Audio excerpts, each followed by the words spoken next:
আসসালামু আলাইকুম। আপনারা সবাই কেমন আছেন? আলহামদুলিল্লাহ আমিও খুব ভালো আছি। তো আজকে কিন্তু মনটা ভালো না। তারপরেও আজকে নাস্তা তৈরি করছি। কারণ যত চেয়ে বড় ছেলেটা বাসায়। তো আজকে আমি মাংস দিয়ে আজকে কতগুলো মাংস কিনে এনেছি। আর আনাম রান কিনে এনেছি। তো আজকে মাংস দিয়ে আমি নুডলস রান্না করব। তো আমি পানি কিন্তু সিদ্ধ বসিয়ে দিলাম। আর এই 2টা নুডলস রান্না করব। 2টা নুডলস কিন্তু আমরা মা ছেলেরা খাইতে পারবো না।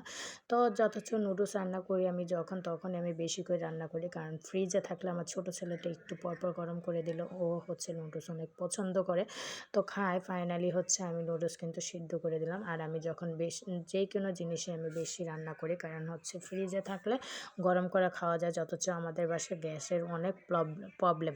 তো এর জন্য আমি পেঁয়াজগুলো সুন্দর করে ভেজে নিচ্ছে। আর আজকে সাদা ডিম দিয়ে রান্না করব, কারণ সাদা ডিমগুলো অনেক বড় বড় ছিল, তো আমি দোকান থেকে বেছে বেছে নিয়ে আসছি।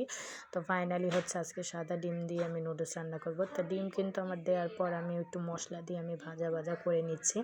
তো ফাইনালি ভাজা হয়ে গেলে তো আমি মাংস ছেড়ে দিব।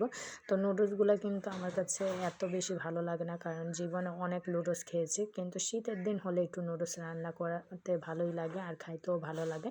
আমার কাছে এখন একটু সবজি নুডলসটা বেশি ভালো লাগে। তো আজকে যথেষ্ট ছেলেরা বলল যে মাংস দিয়ে নুডলস খাবে, তো ওদের মাংস দিয়ে নুডলস রান্না করে দিলাম। আর 2 ছেলের জন্য রাত্রের জন্য আমি 2টা রান বোনা করে রাখলাম, কারণ ওরা যখন ইচ্ছা তখন খেতে পারবে। তো আমার ফাইনালি নুডলসগুলো হয়ে গেছে। আর এই রানগুলো যেভাবে ভেজে সুন্দর করে দাগানি করে, ভুনার বদলে দাগানি করে আমি পিসগুলো উপরে দিয়ে দিয়েছি।